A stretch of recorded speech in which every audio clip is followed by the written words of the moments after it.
With the first pick in the 2012 NBA Draft, the New Orleans Hornets select Anthony Davis, Kyrie Irving, John Wall, Blake Griffin, Derrick Rose. Yeah, baby! Yeah, baby! No! Not possible! Oh, sorry. Did I break your concentration? Pick Podcast here, episode number 9. 2 episodes in 1 week, and I guess we don't have a whole lot going on in our lives, Matt, because we churned out an hour-long episode 8 on Tuesday, or Monday, actually, after the Super Bowl. Now we're getting the DC Sports Edition, episode 9. I mean, what's going on in our lives, man? We just nothing going on a Thursday night, nothing better than watching the Caps lose? I guess so, man. I need friends. That's why I'm talking to you. Yeah, I guess. I got plenty of rant in me. So I need to get it out of my system, I guess. Yep. And again, for those who've been following on Facebook and such, this is our DC Sports Edition. We've been talking about so many topics in the past couple shows, but DC Sports is something Matt and I really know well. We really enjoy talking about, and sometimes it gets kind of put to the side when we're talking about national headlines. So that's why we wanted to devote a show strictly to DC sports, except for DC United. We won't be talking about you guys tonight. Maybe some other time. Not quite. You're not at that level yet, but we are going to be covering the Caps, covering the Nats. I got my Nats jersey on. We're going to be getting into some Redskins, and is there one I'm missing? The Wizards. Yeah, the Wizards. We're going to talk about the Wizards. I'm already forgetting all the teams. But and also, we're thinking next week maybe doing a big baseball preview show. So look forward to that either next week or the week following. We've got to get a big preview show coming up soon because baseball season is just around the corner. I know you bought some spring training tickets, right, already? Yep, I'm looking into it right now, getting to go down to Florida and check. Yep, I'll be down there seeing my Tigers. So. All right, well, let's get into our first topic here tonight. We're going to talk about the Caps, and we know there's a lot of listeners out there that are pretty diehard fans of the Caps, and they're all pretty upset, and Matt's included. And Matt, I'll turn a lot of this Caps talk over to you because I'm not going to try to fool anybody. I don't know as much about the Caps as you do, and I don't want to embarrass myself here tonight, but I do know a decent amount. But again, you're the diehard fan that I know. And right now, currently, Caps are losing again. They're 2-7-1. They're 5th in the Southeast Division. Things aren't looking good for them this season, are they, buddy? No, not at all. And that's a huge understatement. I'm really disappointed with the style of hockey they've been playing, especially after their playoff run last season. I mean, it wasn't much of a run. They did go to 7 with the Rangers, and they ended up beating the defending champions in the Bruins. But they were playing probably the best hockey they've played since Ovechkin was drafted. And Dale Hunter didn't really have much interest in coming back for this season, especially with the ensuing CBA that they had to get done. Nobody even thought they were going to be playing a season. But they should have done everything in their power to retain him as their head coach because like I said, they hadn't been playing better hockey. Ovechkin's playing defense for the first time. He's notorious for taking plays off and only turning it on when the ball's in the offensive zone. But like I said, I don't want to be the guy that just calls out the coach and blames the coach for every single problem because the players are the ones that actually play the game. But Adam Oates is a terrible hockey coach. I'm sorry. There's no way around it. The most recent example being, and I'm sending out tweets as we're talking about this. Oh yeah, follow us at First Big Blog. Matt's been pretty busy on the tweetosphere this evening. Yeah, and Michael Neuvirth, the goalie of the future, the goalie who was supposed to take over for Varlamov when we let him go, has literally zero confidence. And I know that he did have the injury last year, and we had to bring in Holtby, and he was just stellar throughout the entire playoffs.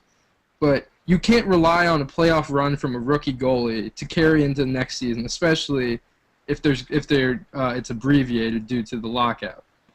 And like I said, we were grooming Neuvirth to be the goalie of the future, and he basically has no confidence now because Holtby's not taking his job, but he's literally breathing down his neck.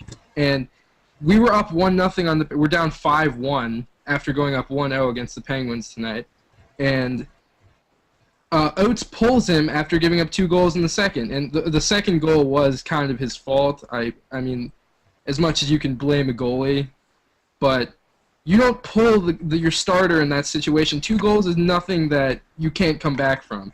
And they bring in Holtby, who God knows how fresh he is, and he's given up 3 goals since he was brought in. So I literally just said I literally think Oates should be fired for that decision alone. That is just terrible. And you're not the only one, partner. You're not. I mean, again, you can just see it all over Twitter and all over Facebook. Caps fans who are some of the harshest critics, but at the same time, this is a rabid fan base, and to have the team start 2-7-1 is just not what you need. I mean, let me throw some stats at you at where the Caps are league-wise. 22nd in goals per game. They're not scoring.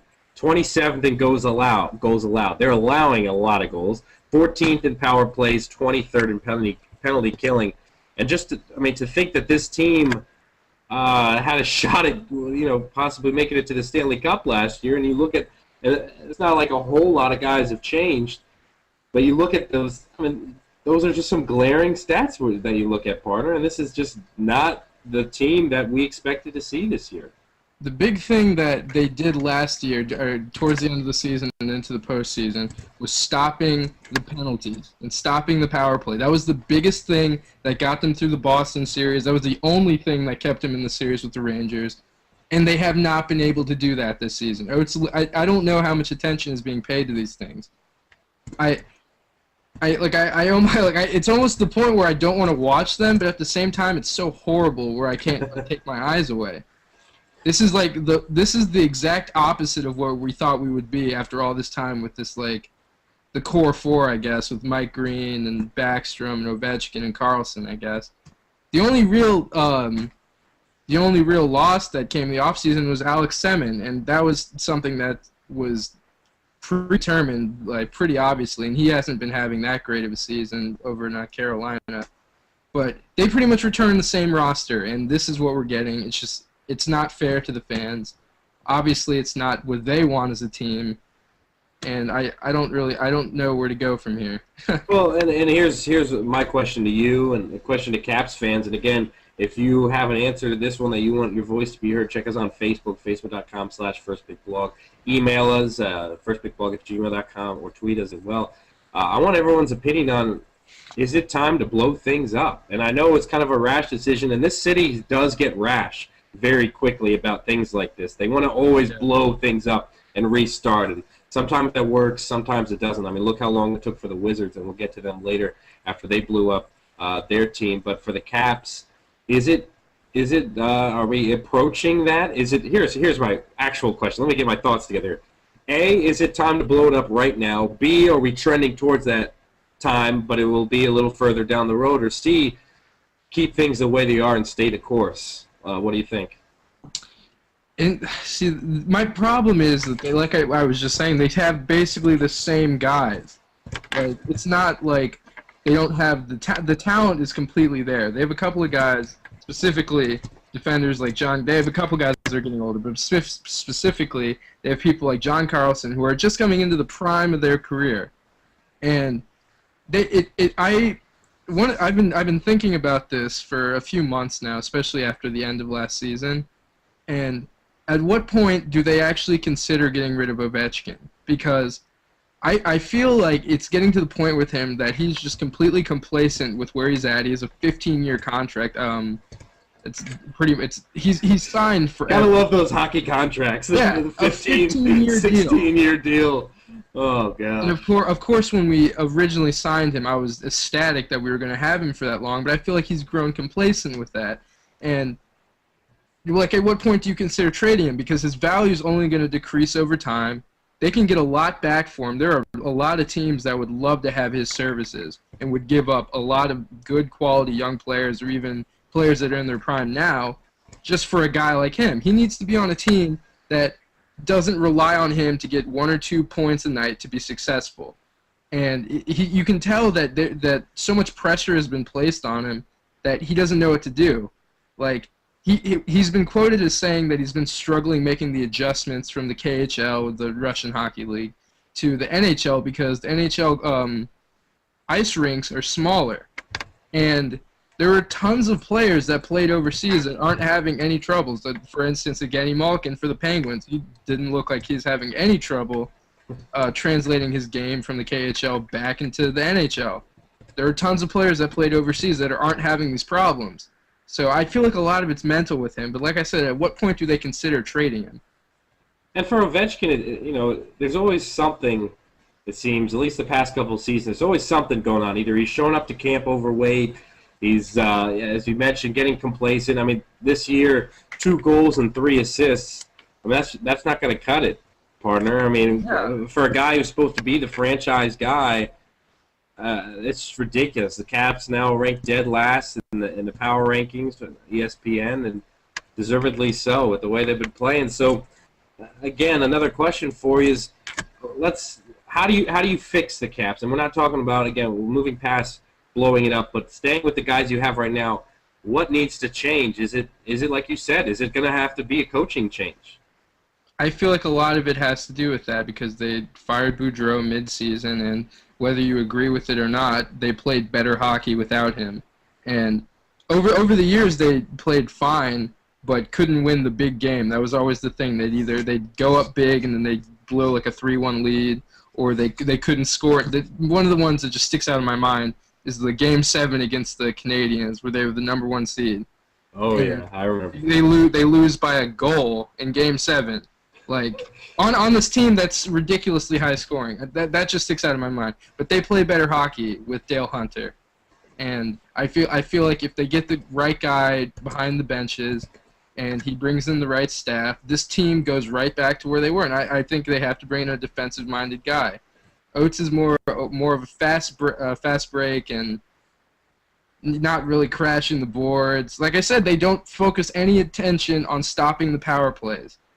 And that's been a huge problem this year. The transition defense has just been atrocious as well. So I feel like a coaching change definitely helps the situation. All right, any other final thoughts on the Caps before we move on? Anything you want to get off your chest? I know it's frustrating, man. I know as a diehard DC sports fan, and again, that's kind of the addition of this show, but it's just always tough to see a team that should not be doing this badly, underachieving and underperforming. It's tough. Yeah, it is. Yeah, the only thing I can think of is just I don't know why Joel Ward is still in the NHL. Even though Isn't he leading the team in goals? Yes, he is, but he's got nothing but garbage rebound goals, and he literally has no effort. He's slow. He's fat. I just hate the guy. Oh man, that's too bad. Good old I know hate's a strong word, but I don't like the guy. As you can see, Matt's a little upset tonight. Hopefully, but now let's move on again from talking about one of the worst in the D.C. area right now to, and for once we get to actually be excited about some of these subjects to talk about. I mean, look at the Wizards, look at the Nats, the Skins, the Caps for once, and it hasn't really been that case the past couple of years. Now the Caps are kind of low man on the totem pole because look at the Washington Wizards. Let's get into some Wizards talk here. I know Jonathan Beltran wanted us to touch on them. And the Wizards still only at 13 wins, 13-35. They're 4th in the Southeast Division. You look at 2 of the teams they just beat. They just beat the Clips.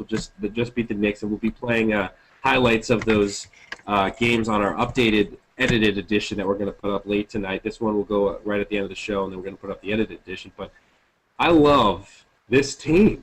I finally love this team, and this was the team that we wanted to see at the beginning of the year.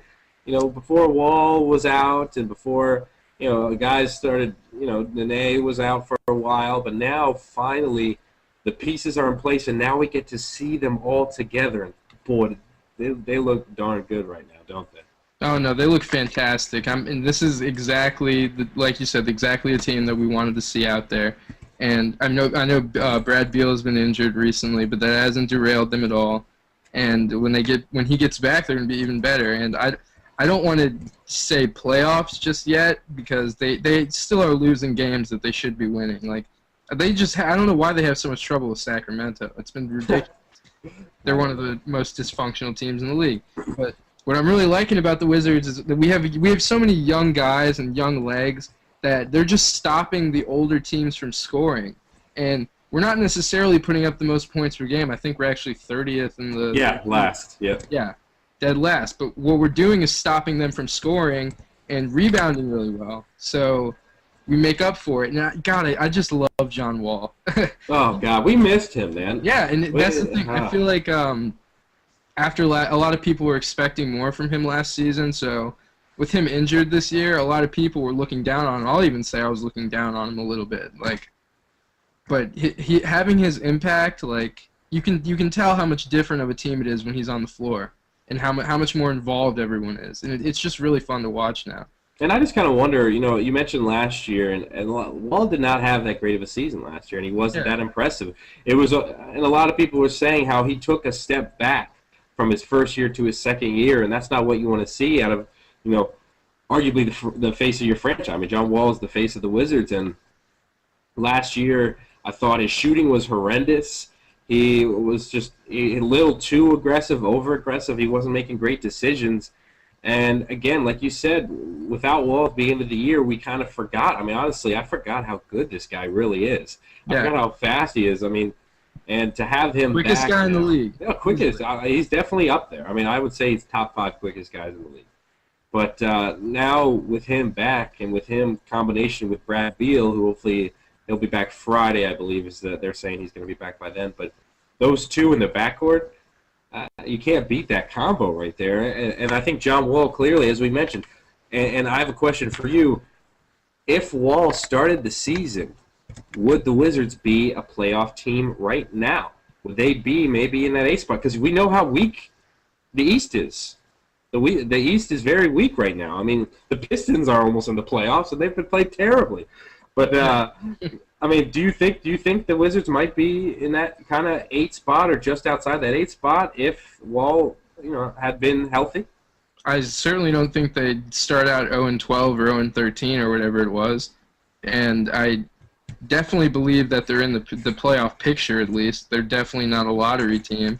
I mean, that start has just derailed this entire season for them, and if Wall's there from day one, I think that by this point in time, they're talking about Wall and Beal together as one of the top backcourts in all of the NBA.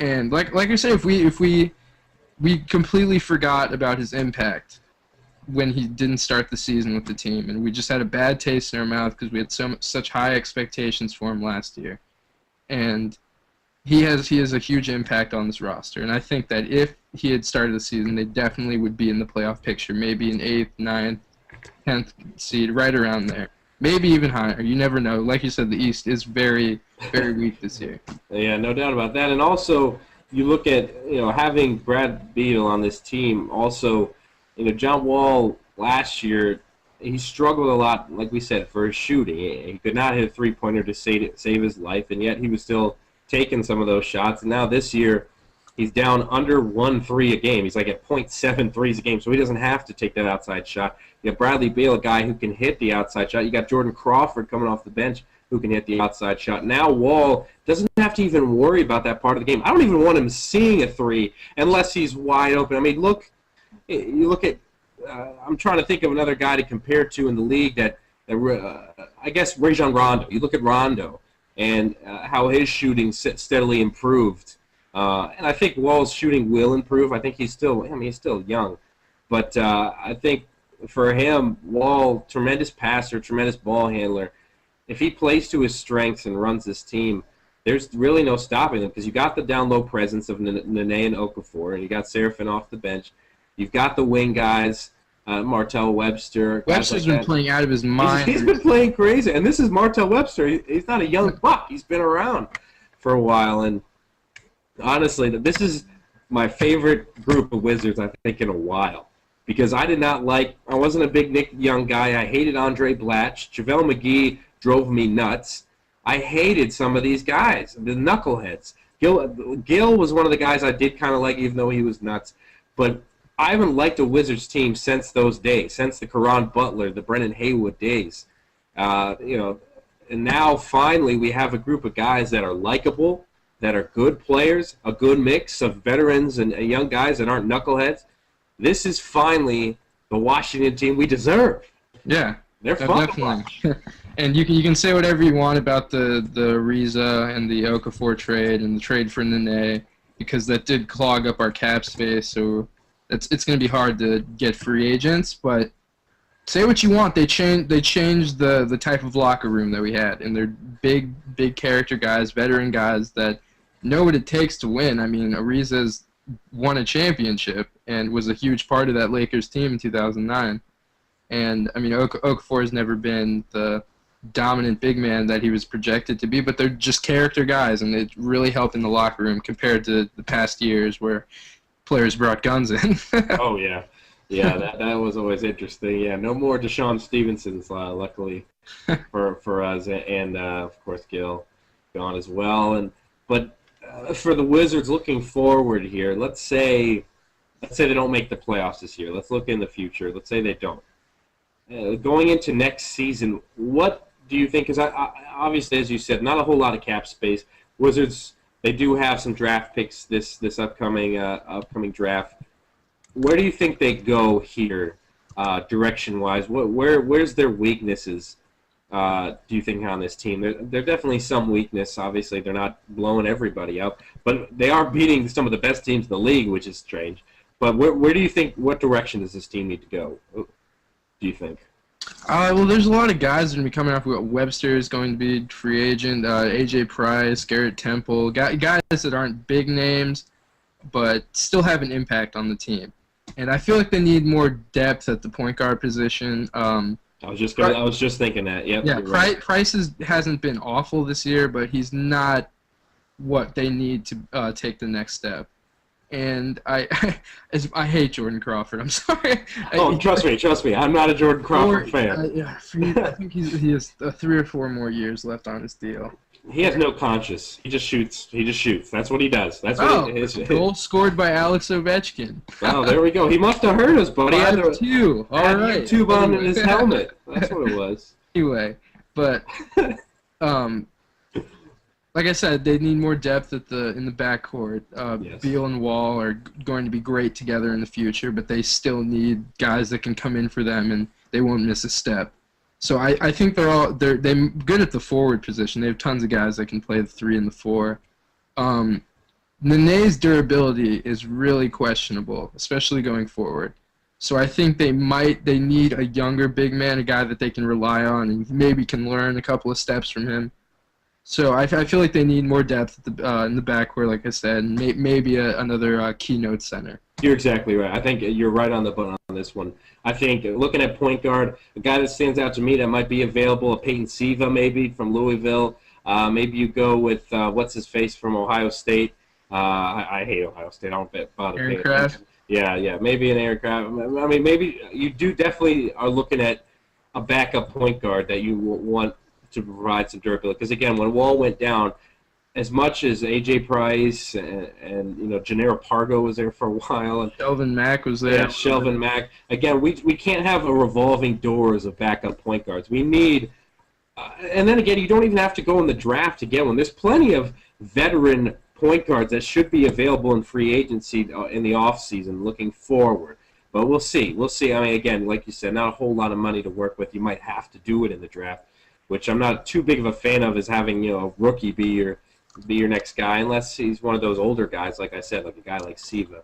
And the center position, I completely agree with you there, because Nene, as much as we love him when he's healthy, he's not a guy who's going to be healthy throughout an entire season. So they definitely need a young guy, and I agree with you again. 3 and 4 spot seems to be fine. But now I kind of get to a question here. Do you think who would be a guy that you wouldn't mind trading away, that you think could be an all right trade piece? And I'm going with the Trevor Ariza. as a possible guy to get. I know we just got him this year, and I hate. But then again, look at Dwight with the Lakers. I'm sure he might not be back next year. So You won't be, trust me. yeah, I know. But so like I'm looking at maybe you can dangle out a Trevor Ariza, maybe work a package with him and like Jan Vesely or somebody like that. Because I'm so sick of Jan Vesely. Honestly, I can't. The Vesely experiment has been tried and it has failed. The guy can do one thing, and that's just jump in the air. He's not really, but those are two guys maybe as a package deal, or maybe you have to throw in one of the young guys underneath, like a Seraphin or a Booker or someone like that. But I definitely, if we are talking guys that could be used as a trade piece, I think those are some guys that come to mind for me. What about you? Of the people that may be available right around the trade deadline, I know it's coming up in a couple of weeks, I'm really big on Eric Bledsoe, and he was John Wall's teammate at Kentucky. And I think they could make a run, and I know that it's unlikely, but in my fairy tale world, I would love to trade, like, I haven't put this through the trade machine, obviously, but I would love I love the trade machine. I was messing with that the other day. By the way, Bledsoe in the slam dunk contest. We'll be talking about that next week more, but I believe he's one of the names. All-Star Weekend. Yeah, can't wait.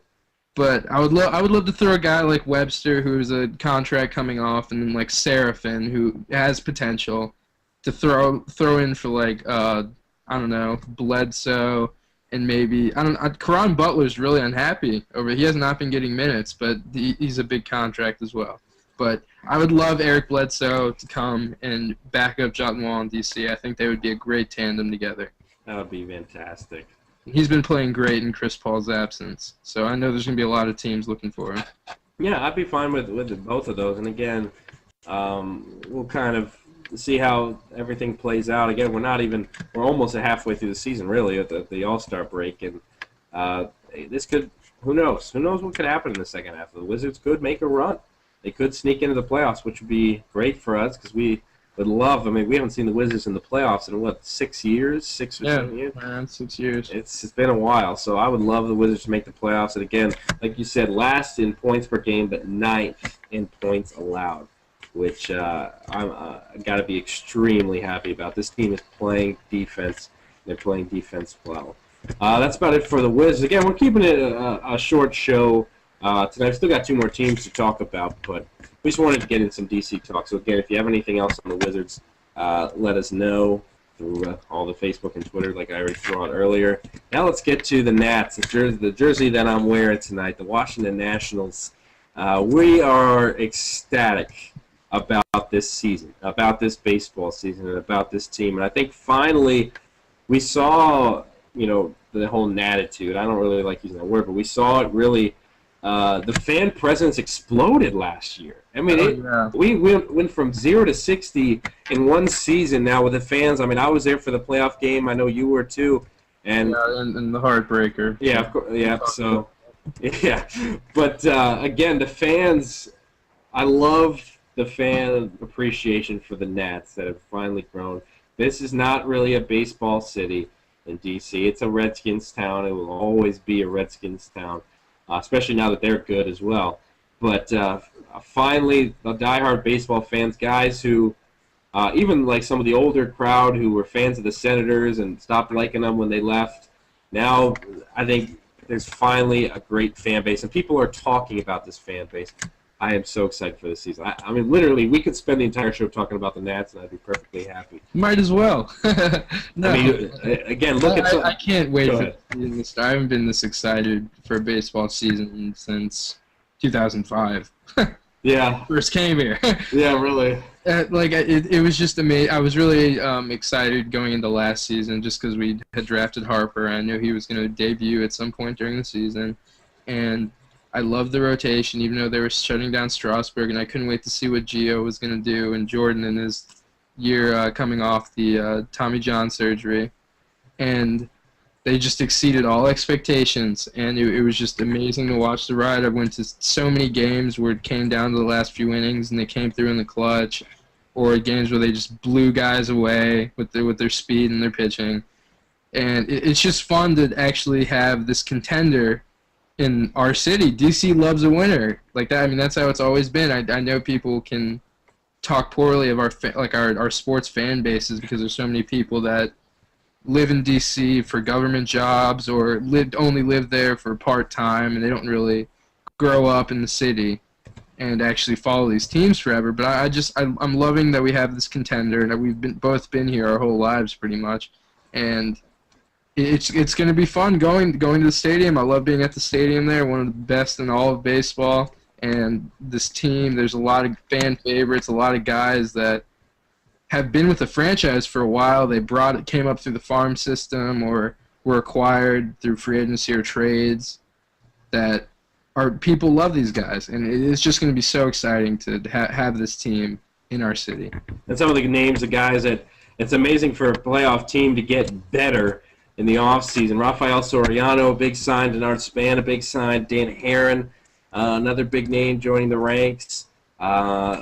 There's also some, subtraction of guys. You have the Morse trade. You're going to have no Edwin Jackson, no John Lannon, no Tom Gorzolani, which none of those names I'm really upset about. Are you again, John Lannon? John Lannon, out of those names, would be a guy that I appreciate what he did for this club, and I think when they brought him up, when they needed a rotation spot filled, and he came up and he pitched his ass off, it was pretty impressive. But now that at this point in the season, or not in the season, but now looking forward into this season, I'm not sad to see any of those guys go, really. The only thing I'm going to miss is the call on me with Mike Morse in the 8th inning, or not in the 8th inning, but whenever he came up for his last at bat. And I feel like Lannon was one of those guys that, had we been rebuilding for the future, they would have kept him around. But Ross Detweiler is the clear lefty for the rotation, and Lannon just doesn't have the velocity or the charisma, I would say, to really stay as a staple in this rotation.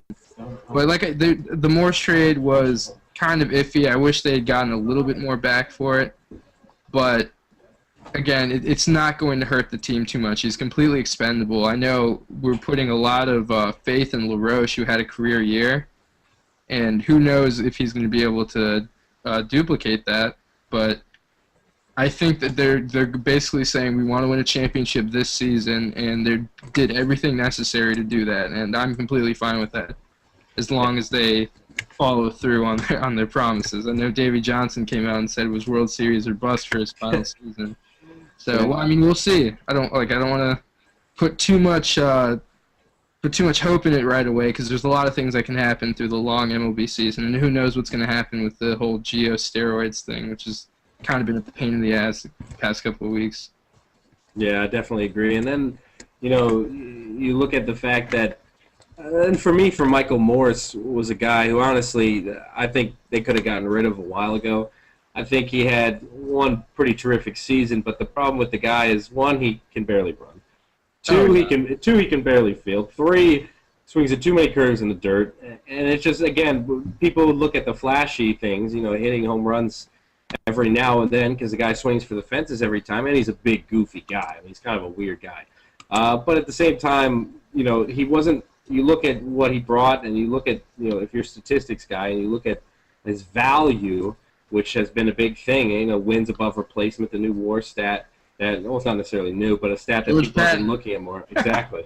So, you look at that stat, and Denard Span has a higher WAR than Michael Morse does, and and he'll love it back in Seattle. The guy just loves playing baseball, and it was great to have him. And people are distraught, but I don't think people fully understand that getting rid of Morse is probably better for this team, and I'm okay with that. I'm honestly okay, and I love seeing him here. I mean, the imaginary swing that he had to take to redo the Grand Slam, pretty hilarious. Not gonna lie, definitely up there.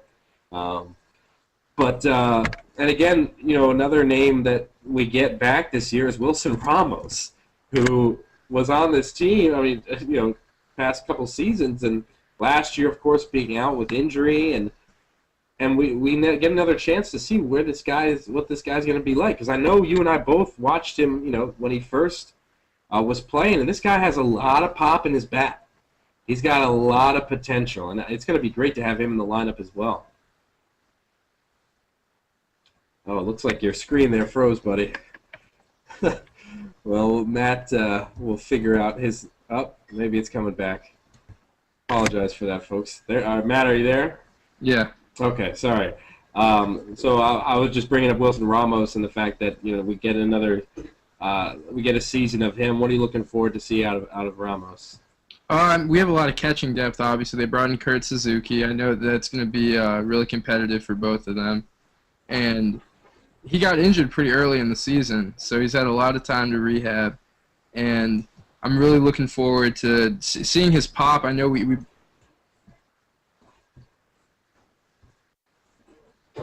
Oh, looks like I lost you again there, buddy.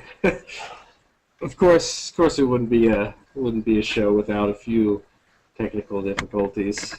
Had to do a DC sports show. Nothing could go right when we're talking about DC sports. Hopefully, we'll get Matt back in a second.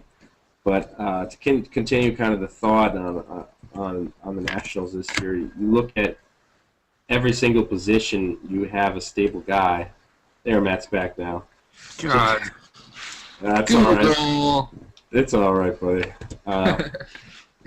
Again, like I said it wouldn't be a DC sports show without having something go wrong.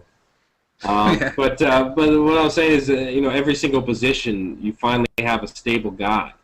I mean, who's going to be your guy at these positions. Brian Zimmerman's going to be your third baseman. We know Ian Desmond is going to be your shortstop. Danny Espinosa is going to be second base. LaRoche is at first. You have every single position covered, really. You have your outfield now, and now let's get to that outfield, because I do want to kind of see your opinion on this. And now Bryce Harper, who spent almost all last season, the time that he played in center field, now you'll be moving him over with Span taking over that spot. I mean, is this an issue at all? I mean, I don't really see it being an issue. Do you see it hurting Harper at all? To be honest, not at all. I'm really looking forward to seeing him in left field. I think he'll be better there, and there's not going to be as much pressure on him to be the all-star center fielder, and he's not going to have to make like ridiculous plays. He's not going to, like I said, the pressure of playing center field is a lot bigger than people realize. Like, it's basically being the shortstop or being the catcher at your respective region of the field. And shortstop's job is basically to be the captain. The catcher calls the pitches for the game. Like, those are two essential jobs.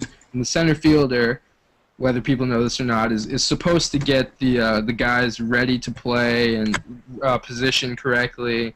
And they have priority over every catch. I mean, if there's a ball in left center, the center fielder is supposed to grab it.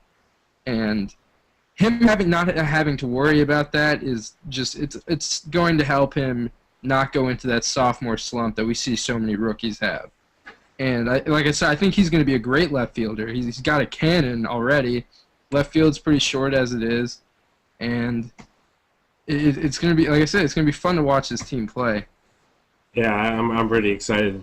Sorry for any background noise. It's like a circus in here. People just coming in and out. I'm not in my usual room here because, of course, here at George Mason University, the lights don't work occasionally. So my room lights are out. So I'm borrowing one of my acquaintances' rooms to do the show this evening. So I didn't want to do the show in the dark. So that's why things a little crazy. Somebody else's room. They need to get their stuff.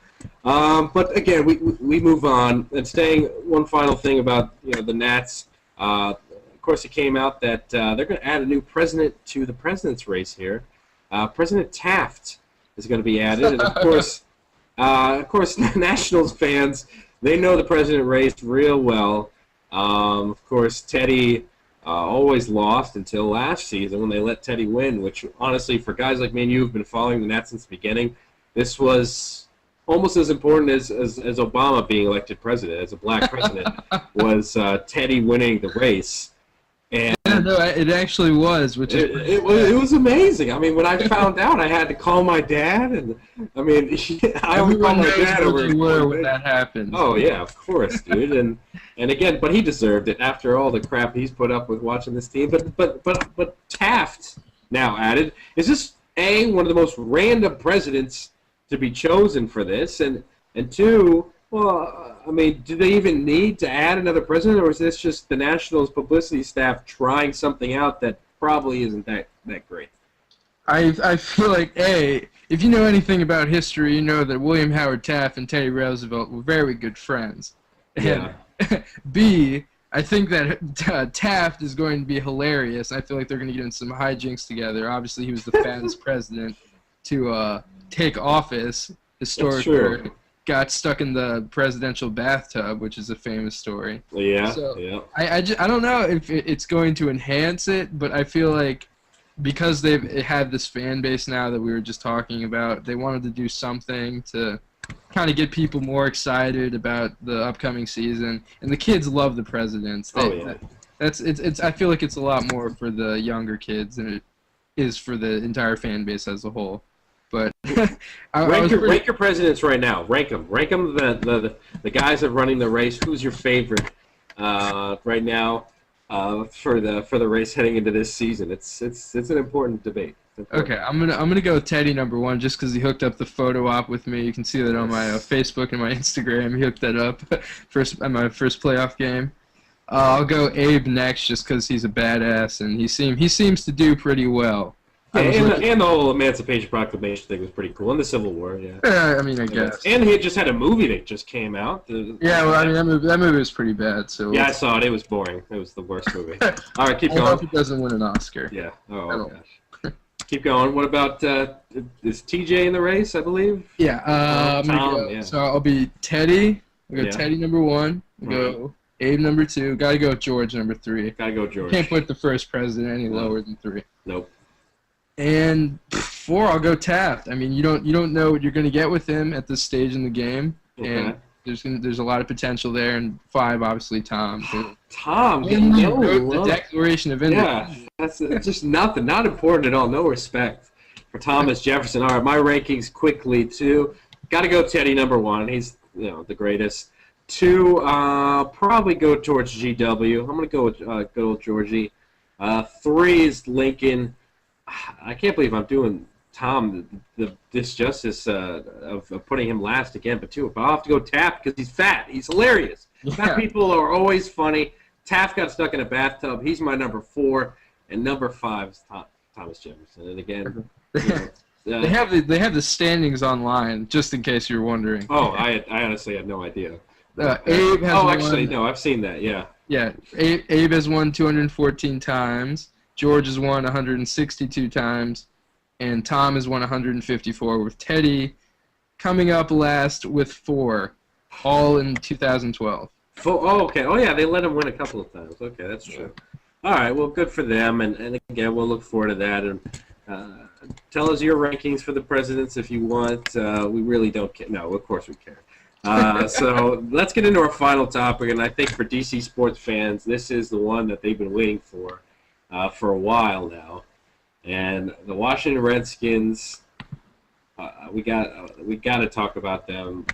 Had one of the most exciting seasons of football that I think I've seen in a while. I guess compared to, of course, I was blessed enough that the Lions, the year prior, had kind of a similar season where they kind of came out of nowhere and were real exciting. So I got the Lions the year before and then the Redskins this season. And I'll tell you what, it's going to be an interesting start to this season with RG3, but let's get right into it. One, how did you like the way the season finished out? Did you think they could have gone farther, or did you think finishing, losing the Seahawks was about their ceiling? Oh, man. How about going to my first NFL playoff game and first MLB playoff game in the same year? Same year. Unbelievable. Fantastic. And I did go to I went to a lot of home games, so I got to feel that team out, one of my favorite football teams ever.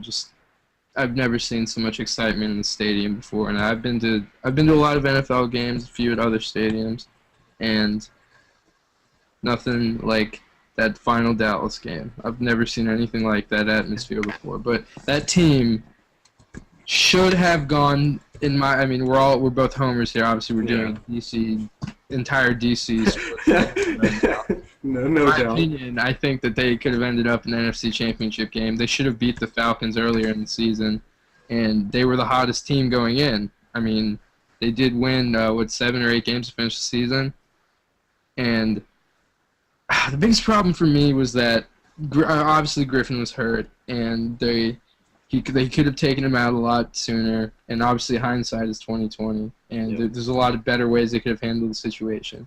But they weren't necessarily dead just because he went out. Cousins won the Cleveland game for them. I know Cleveland wasn't necessarily the best team, but he did come in during the Baltimore game, which I attended, and he completely took over that sideline. He's cold. He has ice in his veins. I know you love Cousins. He's your boy. So I don't think that they were dead when RG3 got hurt. It was pretty. The stadium was dead as soon as his knee buckled and he dropped to the ground. And I literally got up out of my seat and just ran out of where I was sitting and just like went off and looked off the balcony. I was just like, I can't believe I just saw what happened. But going into next season, I mean there's a few areas that they definitely need to address, but there'll be injuries. There's injuries every season. It's impossible for an NFL team to stay healthy. It's a violent game. But I think that they're going to be just as strong, and the NFC East is always an open division. I think the Eagles are going to be a little bit better. I think the Giants are always going to be competent, or not competent. They're always going to be competitive with Eli there. And I hate the Cowboys. I don't think they're going to do anything ever. But there's only a few areas that they really need to address, and I like what they have up front on offense. They went from Rex Grossman and one of the worst offenses in the league to the #1 rushing offense and one of the highest scoring. So with his injury, I trust him enough to the point where he won't rush it back, especially after what he did. He knows how much he means to the franchise and to the city. Like, he's not stupid. He's a very smart young man. I mean, not that I know him personally. Yes you do. Don't deny it. You follow him on Twitter. You know him personally. Oh yeah, no, I know the guy pretty well. But I think he's going to be smart about it. And I know that people are concerned because this is his second torn ACL before, and he's going to have to go through it again. So there's obviously injury concerns there, but I think that he's smart enough where he can come back. Because after he tore his knee up the first time, he came back and was phenomenal, and then won the Heisman the following season, not the immediate season, the season after that season. Yeah. But he's a smart person. He's not going to push himself harder than he needs to. And from what we saw when he accepted his Rookie of the Year award, I can't wait to see this guy get back on the field. I mean, London Fletcher has been my favorite NFL player for a solid half a decade now, but this guy has taken it for sure. I just love everything about Robert Griffin. There's nothing you can't like about him. If you're an NFL fan, there's no reason not to like the guy unless you're from Dallas. Well, correct me if I'm wrong, and I'm not entirely sure of all the details, but clearly he's not going to be able to start the season, correct? He's going to need probably the couple weeks in. Obviously, I mean, I don't want to compare it to the Peterson injury, but a lot of it depends on your how hard you work during the rehab. And obviously everyone's body's different. Yeah. And I, for one, don't want him to start the season just because of how much we have invested in him and how much we gave up to get him.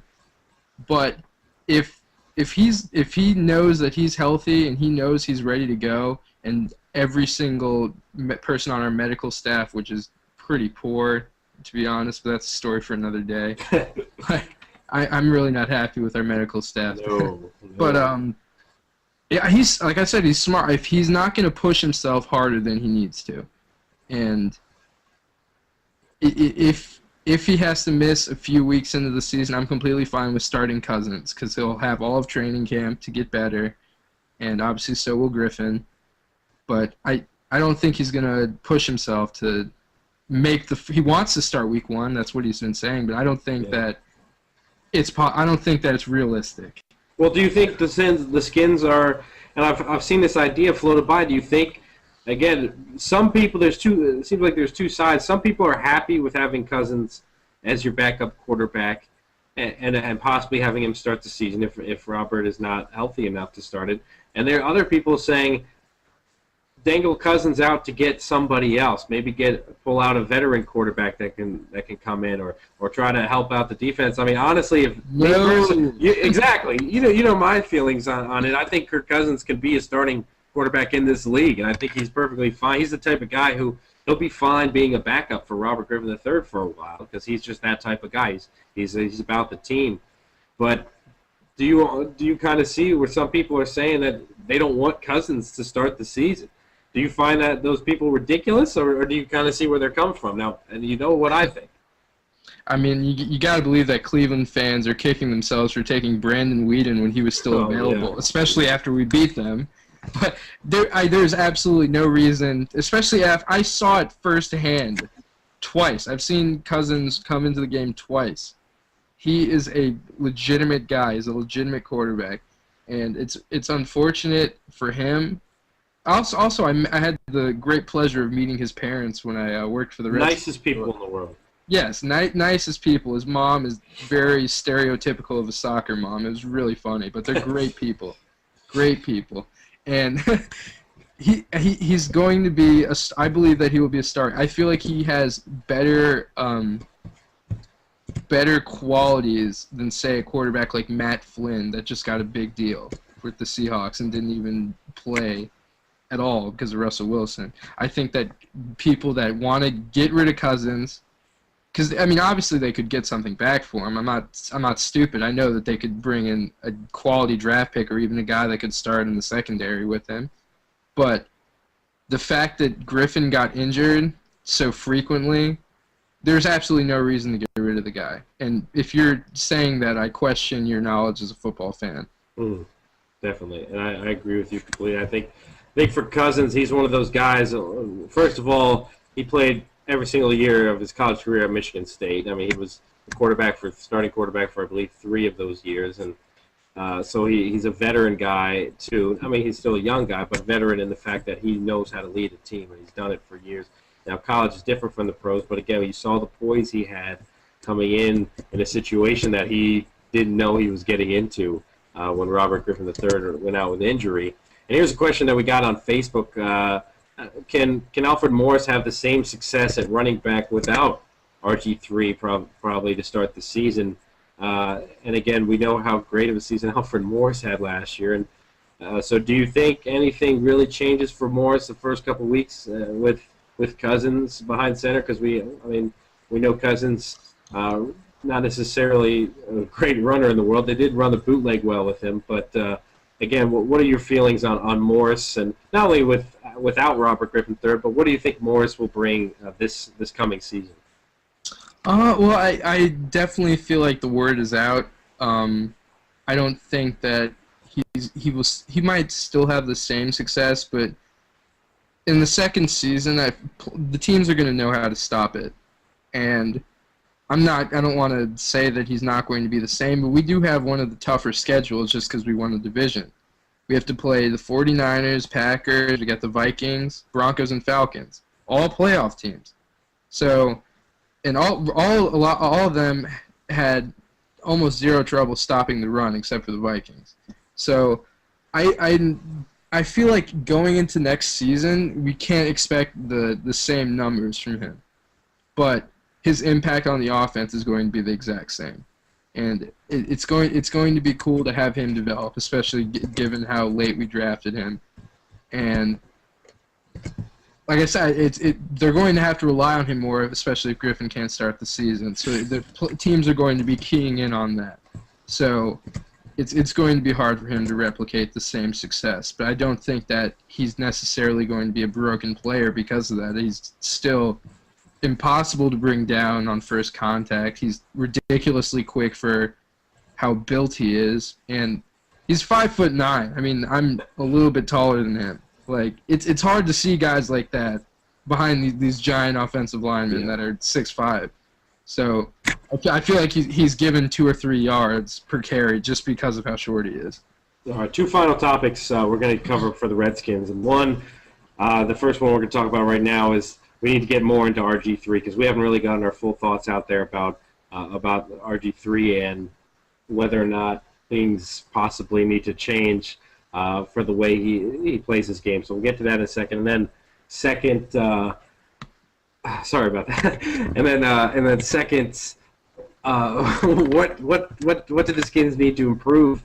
Mainly, and for me, it's their secondary is definitely a big one there. But let's start with RG3. And again, you've got people saying that he's going to have to change his style and being so reckless and stuff and being so aggressive running-wise. He's going to have to change it. Otherwise, he's going to be out of this league in 3 or 4 years due to injury. And then you have other people saying, he's a tough enough kid and a smart enough player where he's going to be able to avoid getting hurt every single season that he plays, and that he's not going to be a guy who's going to be done because of a gruesome injury early on in his career. And for me, I think Robert Griffin III, what makes him the guy he is his run, is the fact that he's a dual threat. And we know he has a terrific arm, but I don't think he needs to settle for being a pocket passer. I mean, we saw Colin Kaepernick make it to the Super Bowl, and I'm not comparing the two, but they do have similar games in that they both can do it with the legs and the arm. And I think for Robert Griffin III to sacrifice the running and to switch his pocket passer may buy him, an extra year or two in the NFL, which is already a league where you don't last that long anyways. I mean, but what do you think? Is it, would you rather have that extra year or possibly 2 with him, or would you rather have the career that he's going to have as a running quarterback? And that's a tough question. What do you think? It's very tough looking at it from the perspective that you obviously want him for as long as you can, but you want him to be the guy that he's known for being. And I want to say that it starts more with the play calling, because there was a lot of instances where, and I've never been a big fan of Kyle Shanahan. I will accept him as our offensive coordinator. It's what we have to deal with. But there's a lot of instances where they're looking for him to run the football. They're basically baiting us into. They have a couple of linebackers do the spy play, which is basically just mirroring the quarterback wherever he goes, and there was a lot of times where they were basically baiting him into these scrambling plays, and I think that baiting him into these scrambling plays obviously puts him at more of a risk, but it needs to start with where they're calling the plays, because the read option can only work for a little bit of time. And I like the pistol. I like us running the ball, but they cannot have him running like 10 times a game. You can't see what he did against the Giants or what he did against, say, Dallas in the first game or the Thanksgiving game, or even against Baltimore. Baltimore could not stop him running the football. So I feel like a lot of it has to do with where they're calling the plays. And we were talking about this for the 49ers during our Super Bowl podcast, that when the defense is looking for run, sometimes it's a better idea to open up the downfield option. Yes. I mean, I know we don't have the best receivers. Obviously, we're far from having the strong receiving core. But we do have deep threats. We do have, like, Leonard Hankerson had a lot of trouble catching the ball. But he's quick and he can stretch the field just like Arcone can. I know he was hurt a lot of the season, but if they make him more of a pocket passer and then know the correct times to call the run plays for him, or to maybe do the play action rollouts and stuff. I know that they want to be a running football team. That's what Shanahan wants to do. But if they're opening up the passing game more for him, because we do have pass blockers up front. Don't get me wrong about that. The only weak link was Columbus on the right tackle, and that's an area that we'll talk about in a little bit. But it starts with the play calling. And if they're opening up the field more for him to throw the football, which he has a great arm, he's one of the most accurate quarterbacks in the league. Say what you want about his legs and stuff. I know how quick he is, but he can make throws that very few quarterbacks can. There's a small list of quarterbacks that can throw into as tight of a window as he did all season. And if it depends on the game plan. And if you're opening up the Okay. field more for him, then So you're saying, again, not completely get rid of the running game, just tone it back a little bit, or Yeah. choose your spots, and I think that's honestly makes the most sense to me. I think you're exactly right that you got to be a little more choosier. You got to be a little more pickier about when you're going to go to the run, but don't abandon it. I mean, obviously the guy, is a track star. I mean, the guy can run the football. But again, yeah, I agree with you. If he runs as much as he ran this season, we're going to be in trouble because there's going to be some more cases of injury, especially when he's coming off that injury in those first couple games that he's going to play back. I think they'll definitely. But what I'm scared is I don't want Shanahan to completely be scared of the fact or feel the pressure of the fact that they don't want him to get hurt again and then just completely abandon the running game. I'm scared that might happen. I'm scared that Shanahan might. But then we both know, excuse me, Shanahan does love the run. So hopefully he doesn't feel that. Then again, I never know what's going on in Mike Shanahan's head. But, well, all right, last thing here. Where do the Skins need to improve? And like I said, for me, their pass defense, I believe it was dead last in the league. And that's clearly an area of worry that the Redskins, again, they were able to kind of outgun a lot of teams this season. But that's definitely an area that I think they need to get better at. What about you? yeah, no, obviously the secondary will be a huge concern, especially going into the draft, because they're going to have to be looking at guys in the second round after the first tier, and it's a deep draft for secondary players. There's a lot of guys that they can look to. They had like T.J. McDonald from USC is a guy that'll probably be available. Eric Reed from LSU might be available. So those are guys that they can consider with the second pick, but who knows how much longer London Fletcher can be there. That's going to be, obviously I love the guy. We don't know if he's even coming back next season.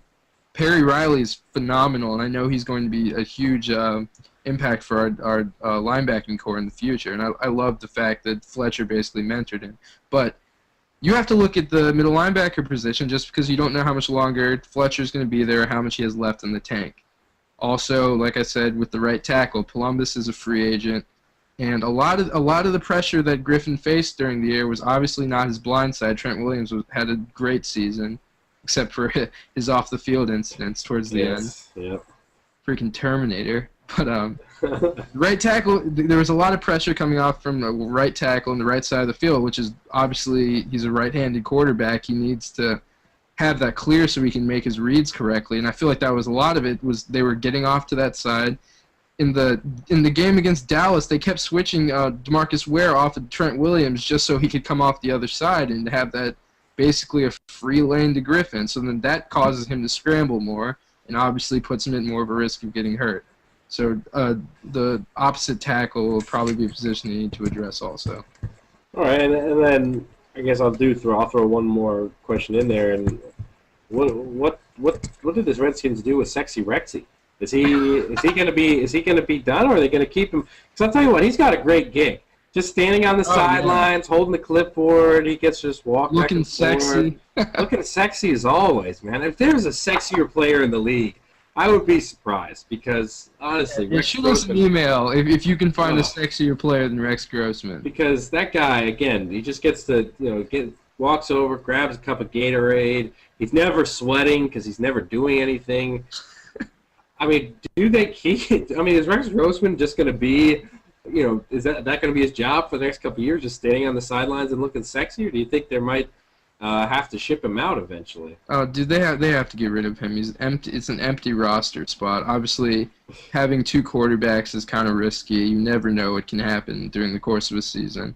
But there's free agent options other than him that, if necessary, and it's unlikely, but it's possible, they could bring somebody in to be the third guy.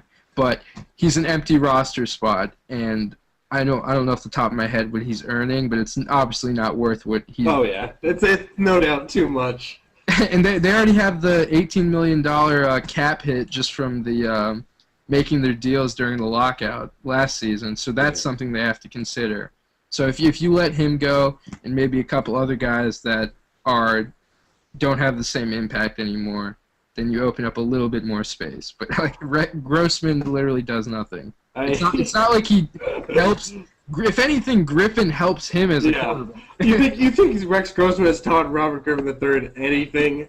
Has he taught him anything? Yeah, great throw, Rob. Great yeah. throw. Oh my God. I just remember the day. I remember when he was starting quarterback. He was there 2 seasons ago. He was the guy. Oh God. Now he's just gosh. I was Rex. embarrassed to call myself a Skins fan at school because of having him as our quarterback. Hey, remember the Rex and Beck controversy? John Beck versus Rex Grossman. It was a pretty big deal. Opposite of a controversy. Exactly. Okay. All right, that about does it for the DC edition here of First Pick Podcast. And again, this is the unedited version we're putting up. We'll be putting the edited version either late tonight or definitely tomorrow morning with some highlights and stuff to accompany it. We've been adding a little more stuff for you guys who've been watching, so we're trying to make it fun for you so you don't just stare at our ugly faces for an hour. Well, again, that about does it for the DC Sports Edition. Any other final thoughts you want to throw in there? Because this is a good time to be a DC Sports fan, really. This is a good era for us, I think. Yeah, no, I'm really looking forward to it. Just want to throw a shout out to all the guys that have been reading us, shooting us feedback. We appreciate it. Check out my MLB awards rankings. They're kind of peculiar. Check that out. Check out Matt's most recent post. Check the site. Follow us on Twitter, etc. All right. Well, that about does it. Yeah, definitely check out Matt's posts, and if you like it, send us an email or leave us a comment somewhere. Oh yeah, and congrats to Matt Stevens. Oh yeah, big ups to Matt, one of moving up in the world. Yeah, moving up, right for ODU right now. So good for Matt, one of our favorite writers on our site. He's written some great stuff for us, and hopefully we'll continue to see some stuff from him as well as our other writers. So we got to get their butts back in gear here. I haven't seen anything from Alexei Mowinski layly, or Mataba El Gouda. Got him a text today. Millen's got some MLB stuff coming. Where's our NBA coverage? Mataba and Alexei are NBA guys. I don't see you guys writing diddly squat. It's ridiculous. All right, well, for Matt, Ben, again, this has been the First Pick Podcast on the firstpickblog.com. Check us out next week. MLB preview, more DC sports, national headlines, and more. Everyone have a good night. We'll see you guys next week.